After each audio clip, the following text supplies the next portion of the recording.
Welcome back to the Marvel Movie Minute, a daily podcast in which we explore the films of the Marvel Cinematic Universe 1 minute at a time. In this, our fourth season, we're looking at Kenneth Branagh's 2011 film, Thor. I'm Matthew Fox from the Superhero FX podcast. And I'm Andy Nelson from the Next Reel Film Podcast. And today we're talking about minute 112, which begins with Creature TV's Hans Heymans, Walter F. Heineman, Devin Masato, Patricia Pollock, and Adam Glendon Sidwell, and ends with a very, very long list of stereoscopic artists. Once again, it's just me and Andy for these last couple minutes as we're finishing up the season, finishing up my time with you all as co-host, which I've really gotten to enjoy. Andy, I think we talked a lot about kind of our general thoughts on the movie. And the last thing I just wanted to get on was, what were some of the standout performances? I think we've talked quite a lot already about kind of the big picture ones, Natalie Portman, Tom Hiddleston, etc., Chris Hemsworth. Looking kind of beyond like the top billing one, Anthony Hopkins, looking beyond the top billing, are there any sort of acting performances that really stand out for you? I mean, part of it, I want to go back to what I was saying in yesterday's minute about the Warriors 3 and Sif, and that, like, you know, they captured an element of those characters that, I think there's something there. They weren't my favorite characters in this film, but I enjoyed what those actors were doing with the roles. And I think if they had been given the right script and the right lines and the right scenes for those characters, like, I think they could have very easily been, some of everybody's favorites, just like Darcy from this movie. I think that there's really a lot to enjoy with kind of the joy that you get from Volstagg and stuff like that, and Fandrel's kind of vain silliness and Hogan's grimness. Like, I think we could have had a really special trio of characters that could have found a way to continue through the franchise had they been treated properly in the writing. I think that's really true. I think, I almost did this yesterday, but we moved along. But I started joking halfway through this that we could think of the Darcy, Eric, and Jane as the scientists three to go along with the Warriors 3. And I think it would have been nice to have some kind of a parallel set up between those two. Yeah, absolutely. I think, though, especially, the acting performance that really stands out for me, and this kind of goes back to the whole minute-by-minute thing, because I think if you look at it in depth, you can see the subtlety of what the actress is doing. But if you just watch the movie, you might miss it entirely. And that's Jamie Alexander as Sif, because I think watching it in this much detail, I really get this beautiful picture of someone who, and this is kind of the headcanon I'm placing on it, but I think this is a fair reading of it, who has always sort of thought that she's probably the one who's going to wind up with Thor. And that had also, she loves Asgard. She loves being a warrior. She loves, like, all the things that Thor is learning to criticize and to be doubtful of. She's never really had to think about too much. And she kind of loves. And, I think there's an easy way for that character to become spiteful and jealous. And I hate the mortal and I want to work with Loki to stop all this. She doesn't do that. And by the end, especially, I don't get spite. I don't get anger. I get sadness, and that, like, she has this emotional depth that a lot of the Warriors 3 don't. And that she was very much an antagonist to Loki, but she has some sadness about his death, that she cares about Thor. And she's in that place of, I'm not being terrible about it, but the person I maybe am carrying a torch for is looking at another. And like I said, and maybe there's a lot that we're sort of projecting onto it, but I think her acting performance is so good and so subtle that it gives room for that. I really appreciate that about her performance. Yeah, no, and she's right there too, like the Warriors 3 and Sif, like that whole team. And it's funny how she's like so separated from them, but also so included. Mm-hmm. Like she's always like that tag along, like, and Sif, it's kind of a funny little thing.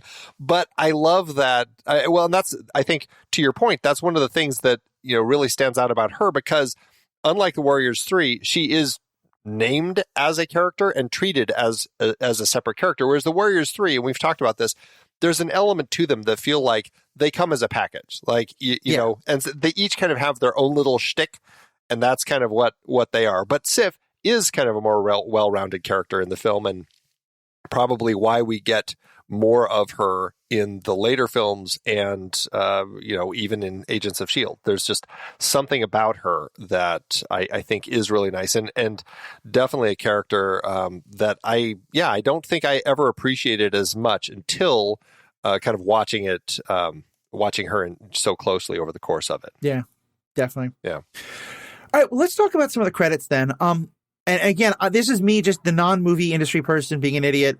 What is a compositor? Because we certainly hear about a lot of compositors this minute. Yeah, I mean, we're definitely, the whole minute that we're talking about here, it's all effects people. Like, everybody is involved in one visual effects company or another, and we're still in the digital domain credits when we start, which we talked about last time. And yeah, the compositors, those are the people who are really kind of taking all the effects and doing a lot of the compositing of different pieces together, like actually putting them together. So they're taking the footage that they shot with the actors on the green screen stages and they're compositing it in with kind of like these CG backgrounds that have been created. They're doing the wire removal and all of that sort of stuff, kind of cutting all of the little wires out for all the actors that are on the wire rigs. And so that's kind of what the compositors are doing. And they're kind of taking multiple pieces and building it together in kind of the finished frame. Watching this, it kind of makes me want to sort of do a side-by-side comparison of the credits for this versus, take some movie that is primarily about people in rooms talking to each other, where it's all about the acting and the story and the dialogue. Maybe it's a comedy or a drama or whatever, but would love to see just how different the credits are when it's not a movie that's super, effects focused or something like that. Yeah. Yeah.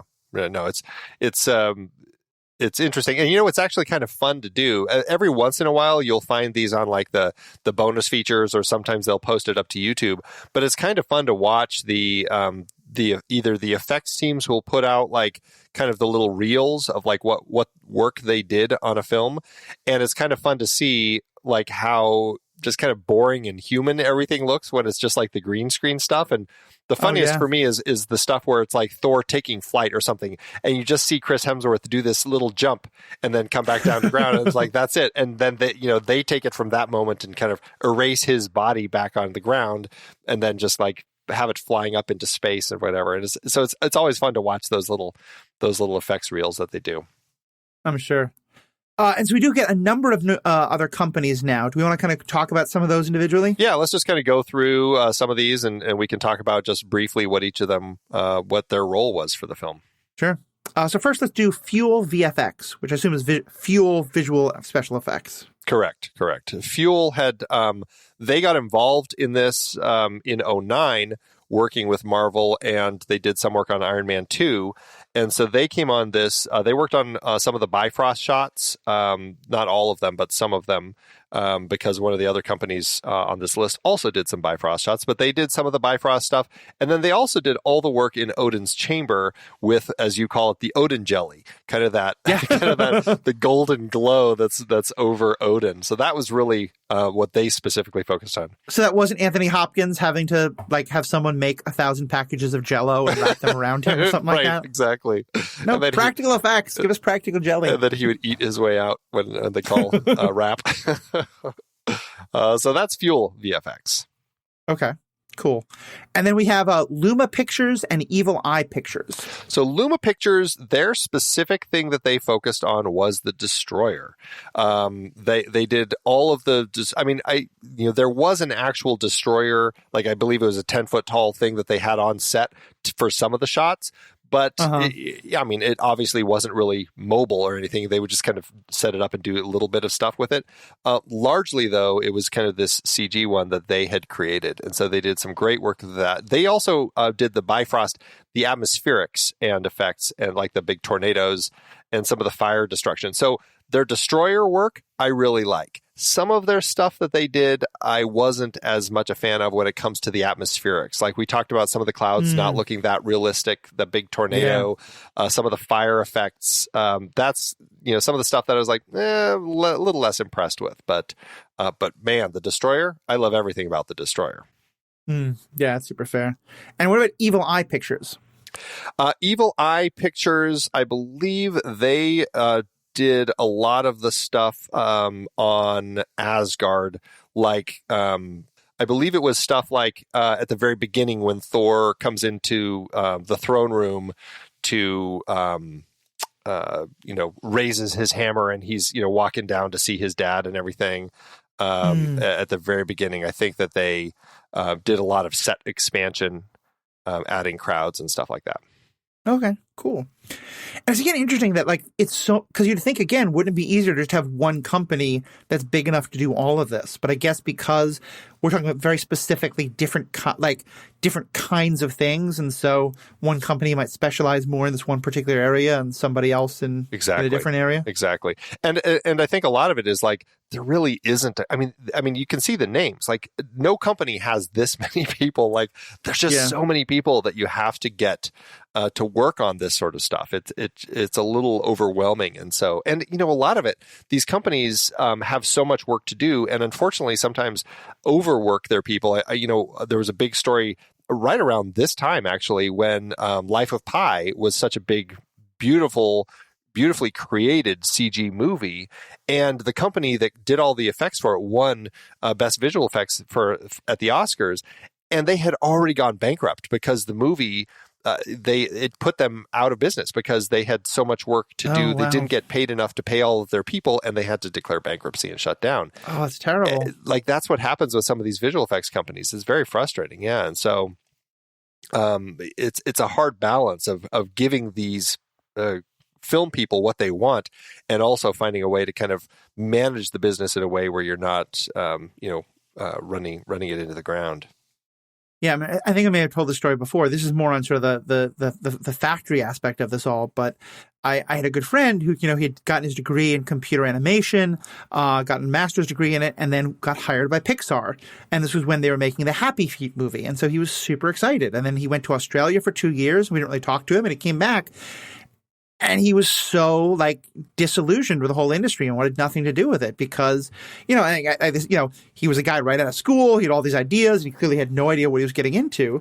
But what he wound up doing was he spent 2 years, every time a penguin had to move its left foot in this movie, there was a specific thing that he had to do. So he just went through every single shot and made sure its left foot got animated to do this particular thing.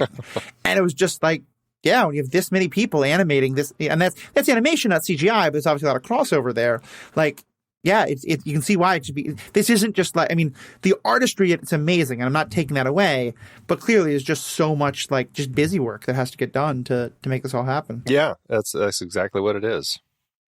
So Whiskeytree, I would love to find a Whiskeytree because I would be picking things off its branches. But what does Whiskeytree do? Whiskeytree is another visual effects company, and what they worked on is a lot of the exteriors of Asgard, all kind of the establishing shots, those beautiful pass-throughs. They're the ones that I would love to talk to figure out what's up with these flying buildings that we saw at the very beginning of the film.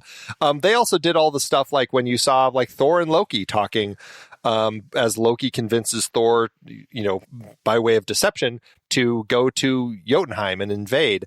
They're the ones who took the green screen backgrounds behind the two of them, and created the exterior, opened it up so you could have giant windows basically that opened up to Asgard. So they were kind of doing all of that sort of work on everything in Asgard, just kind of cool. allowing the city to really exist. And yeah, so when we're watching those deleted scenes and you see you can see the flames look a little funky and there's kind of the green, they're the ones who would come in and kind of clean up all of those shots through anything Asgard. And then lastly, we have Stereo D LLC. I'm guessing they have something to do with music or sound effects. Neither. They are actually, you'd think, but it's actually Stereoscopic, and their entire job with this film. Remember, this was that period in time. 3D was very big. They did the 3D conversion for the movie. So Stereo D LLC, They came in and all of their different artists would basically rotoscope out the different elements within the frame, like each of the actors or whoever it was, the backgrounds, the objects, and basically create a three-dimensional space where is this actor in front of that actor? Well, they're going to be a tiny bit farther forward, and this actor will be a little farther backward. And here's the background; it's going to be in the back, and do that frame by frame through the entire film to basically create that 3D world. Since they're not shooting these movies almost none of the 3D movies that were coming out, had actually been shot in 3D. I mean, there were a few, but largely they went through this 3D conversion process, which, some of them were better than others. One of my questions is, what is a stereoscopic artist? And so, I guess that I see why there were so many of them. Because right. I mean, I think 111 minutes. What is there, like 60 frames per second, something like that? 24, little different. 24 frames per second. Yep. So, okay, Google, what is 24 times 60? I'll get this math later, but it just seems like it's if you do 24 per second, and then for. Okay, so it's about 1,440 times that by 111. That's a lot of frames to do. Yeah, so a lot of work. Yeah. Absolutely. They keep busy. All right. Well, that's all the notes I had. What about from you? Any other stuff you wanted to bring up for us? Just that this is our minute where we finally get, or we're done with Foo Fighters, and we can move back to some Patrick Doyle music. So. Yeah. It was a very nice change. It's like, oh, thank God. I forgot this song would finally end. I kind of hit this point where I'm like, this song's never going to end. So I did, with myself muted, I got a little more help from Google. It is 165,600 frames in a 115-minute movie. Yeah, so just a little bit of work. That's a lot. Well, and think about how many of these people spend like an entire year, like all they do is come into the office and work on individual frames of a movie, just kind of working on pulling different elements out and creating a 3D space for it. So it's crazy. And it's funny, just go back to the music. Like, the music by Patrick Doyle is so good. Like, when I was back to hearing that music for the credits, it like pulled me right back in. And it just for me reinforced how much you didn't need that Foo Fighters song, And we keep hitting on it. This happens sometime, I'm sure all the time, but it reminds me of, and to go way, way back into movie history, and this is by no means a work of cinematic genius, but the Robin Hood movie starring Morgan Freeman, and yes, Kevin Costner, which is, I think, a fairly good version of Robin Hood. It's Alan Rickman, and one of his best roles is the Sheriff of Nottingham. So good. And it's this great kind of period piece movie.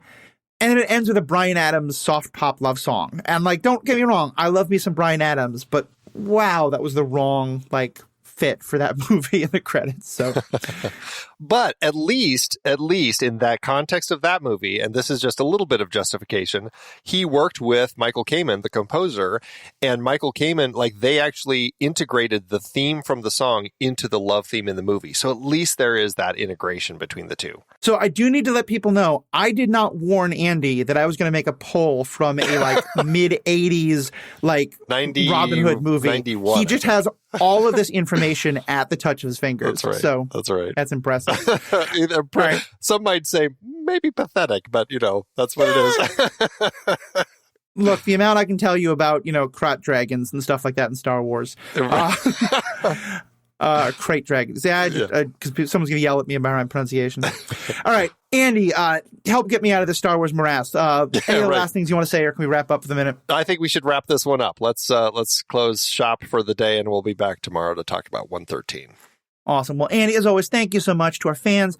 It has been, I got 3 more of these to go, but I just want to say it's been such a pleasure. Thank you so much for letting me take both Andy and everyone at Next Reel, and to all of you. Thank you so much for letting me be one of your guides through this movie. I had such a great time. Can't wait. I will not be coming back as a co-host for quite some time because I do like getting to see my partners and things like that. But looking forward to coming back as a guest and maybe co-hosting at some point in the future. So thank you so much for making this possible. Thank you so much for being great fans, and have a great day. Until next time, true believers.